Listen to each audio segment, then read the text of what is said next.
जय श्री राम, जय श्री बालाजी और जय माता की। क्या माता रानी आपसे बात करती है? क्या माता रानी आपको आकर मिलती है? क्या बात आपको सुनाई देती है? तो कैसे पता करें कि ये वाकई में सत्य है या नहीं है? क्या दैविक शक्तियां हमसे बात भी कर सकती हैं? तो आज की वीडियो बहुत ही ज्यादा इंटरेस्टिंग है आप सभी भक्तों के लिए। जो भक्त माता रानी की पूजा कर रहे हैं, माँ कालका की पूजा कर रहे हैं, माँ जगत जननी, माँ भवानी, माँ अंबिके की पूजा कर रहे हैं, माँ दुर्गा की पूजा कर रहे हैं, माँ वैष्णो की पूजा कर रहे हैं, तो उनकी आस जो है माँ से जो लगी हुई है, वो विश्वास के ऊपर ये वीडियो बन रही है आज। तो आज इस वीडियो को अगर आपको अच्छी लगे तो लाइक करना, चैनल को सब्सक्राइब करना और बेल आइकन बटन को दबाना ना भूलना। तो देखिए, जब हमारी एक आंतरिक लगन लग जाती है अपनी दैविक शक्तियों के साथ, और ये लगन कैसे लगती है? ये जो प्रेम होता है ना, ये स्वार्थ से बिल्कुल हटकर होता है। इसमें स्वार्थ का कोई काम नहीं है, इसमें स्वार्थ का कोई लेन देन नहीं है। ना उस व्यक्ति को धन अच्छा लगता है, ना कोई शौक अच्छे लगते हैं। उन्हें सिर्फ एक ही चीज अच्छी लगती है, क्या? कैसे तेरे चरणों का दीदार हो जाए दादी, कैसे तेरे चरणों का प्यार, तेरे चरणों से प्यार हो जाए दादी, ये कैसे तुझे पाने के लिए मेरा जो दिल अंदर से व्याकुल हो रहा है, वो कैसे मैं प्राप्त करूं।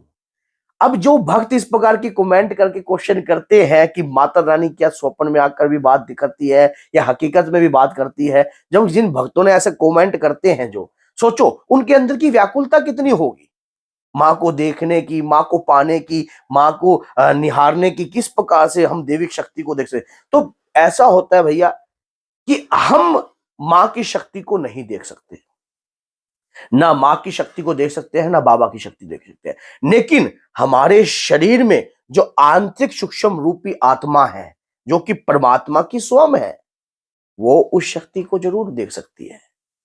उस आत्मा को जागृत करना पड़ता है। किसके प्रति? उस देविक कृपा के प्रति। जब आपकी आत्मा का मिलन परम पिता परमात्मा से होने लग जाए, तब सभी कार्य संभव होते हैं। अभी जैसे आपके जो शरीर के अंदर जो चक्र होती है, चक्र विद्या जो होती है, जो कुंडलिनी शक्ति जो होती है, यो तो थर्ड आई जी वगैरह जी जो होती है। अब कई भक्त कहते हैं कि मेरे से लाइव में भी क्वेश्चन बोलते हैं, क्या गुरु जी मेरी थर्ड आई जागृत है, क्या मेरे चक्र जागृत है? देखो, जिसके जागृत होने लग जाते हैं ना, वो उसके अंतर के क्वेश्चन ही खत्म हो जाते हैं। उसके मन में इच्छाएं उत्पन्न होनी बंद हो जाती हैं। उसके मन में एक ही इच्छा होती है, बस मुझे माँ की व्याकुलता, मुझे माँ के दर्शन की प्राप्ति हो। अब हमारे जो शरीर है, हमारा सूक्ष्म रूप तो उनके दर्शन कर सकता है। अब ये जो कुंडलिनी शक्ति जागृत आप कर रहे हो, जो आप थर्ड आई जागृत कर रहे हो, जो अपने चक्रों को जागृत करने की कोशिश कर रहे हो, ये उस सूक्ष्म शरीर का निर्माण करने की कोशिश कर रहे हो। भक्ति, पूजा, पाठ क्या किस ओर संकेत करते हैं? भक्ति, पूजा, पाठ आपको आपके इष्ट की प्राप्ति की ओर संकेत करते हैं। जो स्वरूप आपको पीछे दिखाई दे रहा है, हनुमान जी का, माँ दुर्गा का स्वरूप दिखाई दे रहा है, ये साकार रूप जो है, हमें निराकार की प्राप्ति कराते हैं। किसकी प्राप्ति करते हैं? निराकार की। वो निराकार स्वरूप जब हमारे आंतरिक मन में जागृत होने लग जाता है, जब हमारे मानसिक मन में जागृत होने लग जाता है, उसके प्रति जब लगन जागृत हो जाती है, तब माँ के भिन्न भिन्न रूपों में आपको उनके इंडिकेटर समझ में आने लग जाते हैं। कैसे इंडिकेटर? जैसे श्री स्वपन में छोटी कन्या के रूप में आपको आशीर्वाद प्राप्त हो रहा है, आपको दोनों हाथों से आशीर्वाद प्राप्त हो रहा है। माँ आपको गुलाब, कोई फूल आपको ऐसा महसूस हो रहा है कि आप माँ की भक्ति कर रहे हो, और ऊपर से आपको फूल प्राप्त हो रहा है।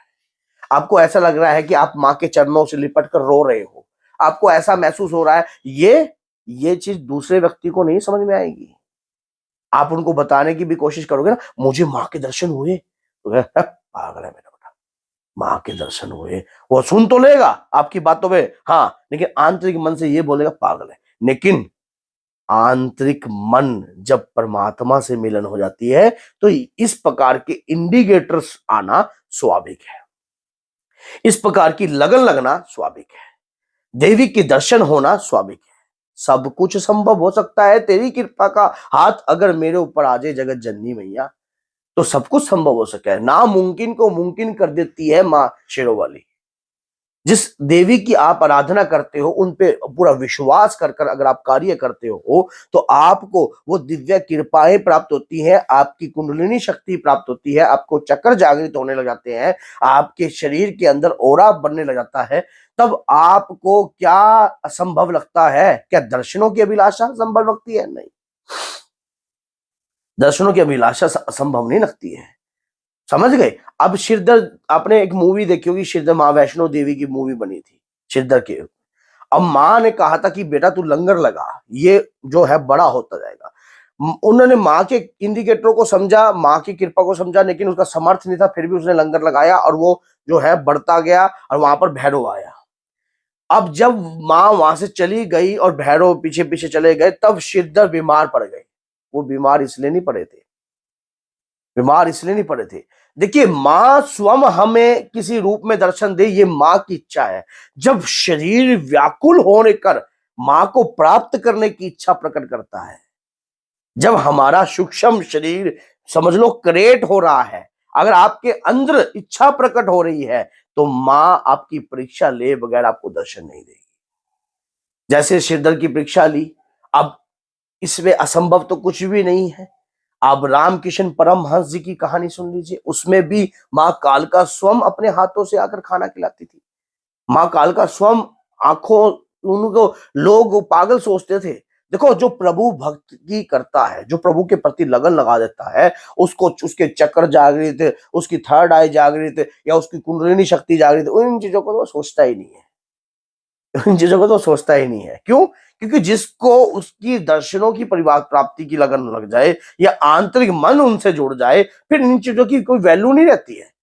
फिर इन चीजों की कोई वैल्यू नहीं रहती। क्यों? क्योंकि स्वयं उन्होंने ही तो आपको चुन लिया। फिर क्या आवश्यकता है इन चीजों की? क्योंकि वैसे तो आवश्यकता आविष्कार की जननी होती है, लेकिन परमात्मा की कृपा जब अपने आप आविष्कार करवाती है। आप किसी चीज का आविष्कार नहीं करते। आज मान लीजिए आपकी लगन नहीं है, आज अगर आप इस वीडियो को देख रहे हो, आज आपकी लगन नहीं है, मेरा वीडियो बनाने का एक ही उद्देश्य है। क्या पता किसी, अगर ये वीडियो 10,000 लोगों तक जाती है तो 10,000 लोगों में से अगर 5 लोग भी माँ की भक्ति करने लग गए तो मेरा तो रास्ता खुल गया। अगर 20,000 लोगों तक ये वीडियो जाती है तो 20,000 में से अगर 10 व्यक्ति भी माँ की भक्ति करने लगे, तब भी मेरा रास्ता खुल गया। अब आपने कितना रास्ता खुलना है, ये आपके ऊपर डिपेंड है। आप इस वीडियो में सहयोग कर सकते हो, स्टेटस पे लगाकर 10 लोगों को शेयर कर कर, 20 लोगों को शेयर कर कर अपने रास्तों को खोल सकते हो आप। आपके पास वैसे भी तो आप स्टेटस पे बहुत सारी वीडियो लगाते हो। अगर भक्ति भाव से जुड़ी हुई स्टेटस पर वीडियो लगाई जाए और सामने वाले व्यक्ति का एक रास्ता खुल जाए और वो कहीं ना कहीं भटक रहा हो, कहीं ना कहीं ऐसे जंजाल में पड़ रहा हो जिसको पता ही ना है, क्योंकि बहुत सारे लोग जो है ना माँ की पूजा करते हैं माँ से कुछ पाने के लिए, लेकिन कुछ समय तक अगर उनकी कोई आस पूर्ण नहीं होती तो वो देवी देवताओं को बदलने की कोशिश करते हैं। लेकिन अगर सही रू टाइम पर, सही वक्त पर कुछ ऐसी वीडियो उनके सामने आ जाए या कुछ ऐसी बातें उनके सामने आ जाए, तो वो उन इंडिकेटर को समझ जाते हैं। तो इसलिए अगर वीडियो अच्छी लगे तो लाइक करो, चैनल को सब्सक्राइब करो और बेल आइकन बटन को दबाना मत भूलना, ताकि ऐसी ऐसी और भी प्यारी प्यारी वीडियो आपके लिए आती रहे। और एक काम और कीजिए कि आज माँ के दर्शनों के लिए माँ से डेली प्रार्थना कीजिए कि माँ मुझे आपके दर्शन दीजिए। माँ अपने भक्त को किसी न किसी रूप में दर्शन जरूर देगी, ये सच्चाई है। तो बोलिए जय माता की, जय सिया राम।